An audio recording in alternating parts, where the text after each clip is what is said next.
Next topic under module 3 is types of irrigation. Last class we have already seen what is irrigation, its necessity, benefits and ill effects. So we know what is irrigation. It is the process of artificially supplying water to soil in order to raise crops. Okay, so there are two types of irrigation. One is flow irrigation and the second one is lift irrigation. So we'll see the details of each. First one is flow irrigation.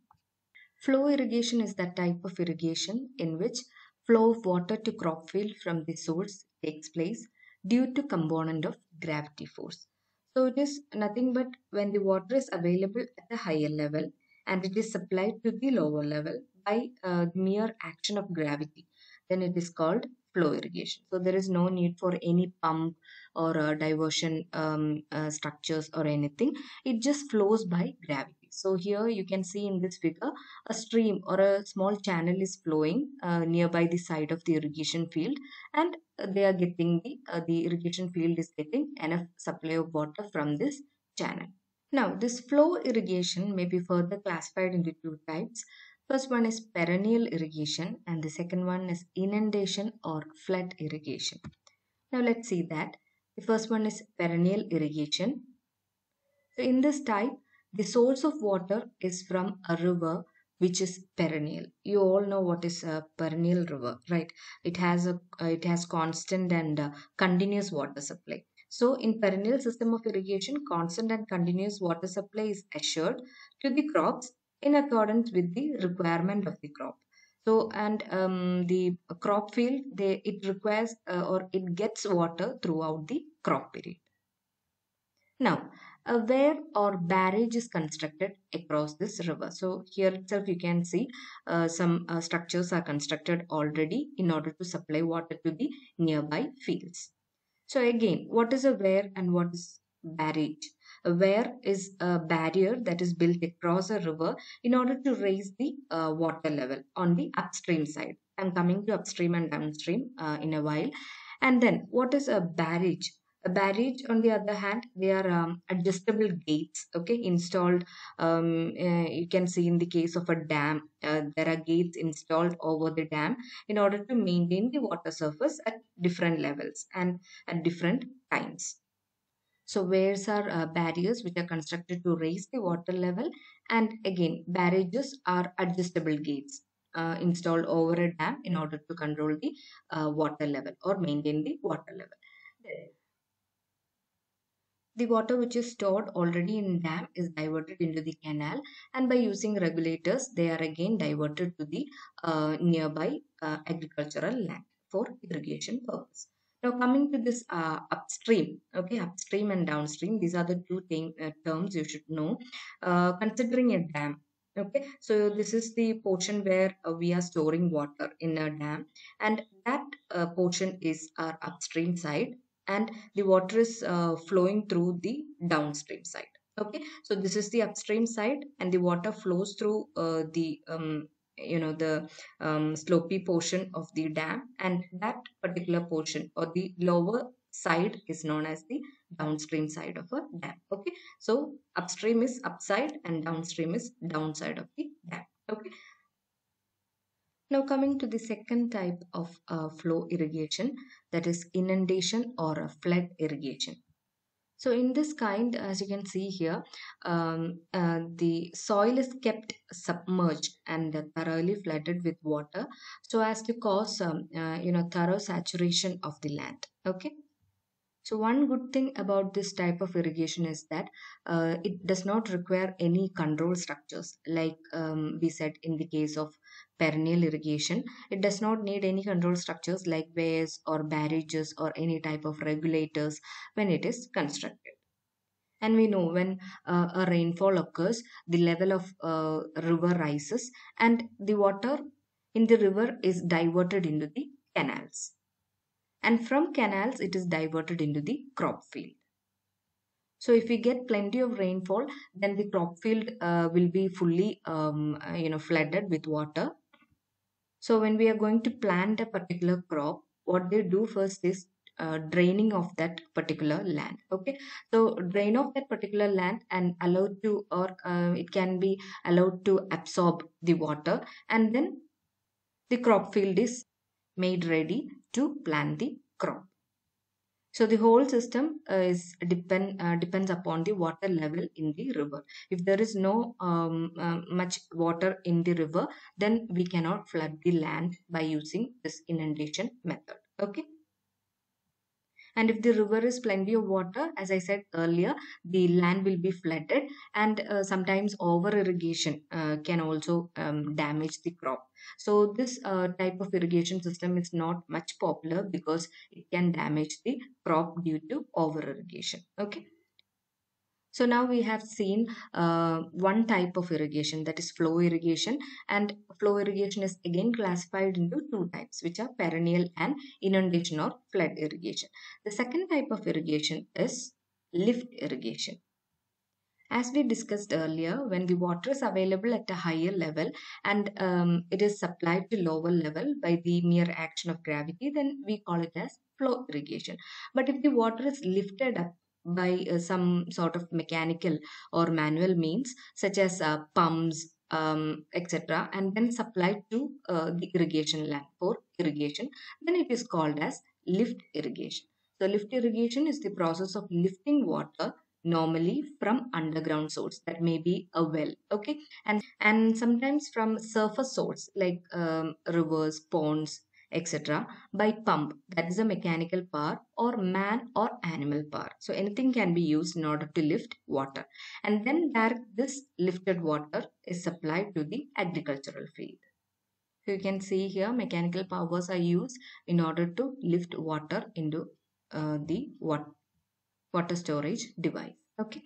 Now, coming to the advantages and disadvantages of these two types of irrigation, that is flow irrigation and lift irrigation. So in lift irrigation, the farmers can supply water to the crop field according to their need. Hence, there is no possibility of over irrigation which may occur in flow irrigation. So in the case of lift irrigation, farmers can supply the needed amount of water to the field. So different type of crops may require certain amount of or different amount of water. So the farmers will be knowing that, and according to that, they provide water for each crop. But in the case of a flow irrigation system, what happens? We already flood the land with water and then start cultivating. Okay, so there is a huge difference between both type of irrigation. And then next point is water table is lowered considerably in lift irrigation because we are pumping water from the underground source also, right? That is well water. So the water table will get lowered. Therefore, there is no possibility of water that may happen in surface irrigation. That is a disadvantage of lift irrigation. And the third point is in lift irrigation, as water is directly applied to the field, loss of water due to sewage in conveyance of flow irrigation is less. So in lift irrigation, from the water storing device or the water storage what structure, we are directly pumping the water to the field. So there is no much loss. But in the case of a flow irrigation system, there are certain losses like loss due to conveyance, that is transportation. It is flowing from one place to another and finally reaching the land can cause certain kind of losses. So that is there in the case of flow irrigation. But in lift irrigation, there is no much loss. Fourth point is initial cost of construction in flow irrigation system is quite high as it requires to construct a barrier like dam or weir and other hydraulic structures like canal headworks, silt excluder or rejector, etc. As we studied in the case of flow irrigation, we need to construct certain barriers, right, like dam, weirs, etc., in order to store water in that hydraulic structure. And also canal headwork, silt excluder. You might have heard of sedimentation which is happening in a dam or a reservoir. So all these silt which are deposited on the deeper layers of the dam should be taken out or removed in order to increase the capacity of the reservoir or a dam. So such kind of construction is done in extra, so that the initial cost of construction will be more in flow irrigation. But in the case of lift irrigation, we are just constructing a storing device, right? And then it is directly pumped into the field. So there is no much initial cost. Comparatively, the lift irrigation, it is very less. Then the fifth point is maintenance cost in flow irrigation is higher than lift irrigation. Definitely, in the case of flow irrigation, the structures, the barriers are to be maintained. So, the maintenance cost will be higher. Then, sixth point, more than one crop may be grown in a year in the same crop field in lift irrigation. Because in lift irrigation, we can provide the amount of water which are required for each type of crop.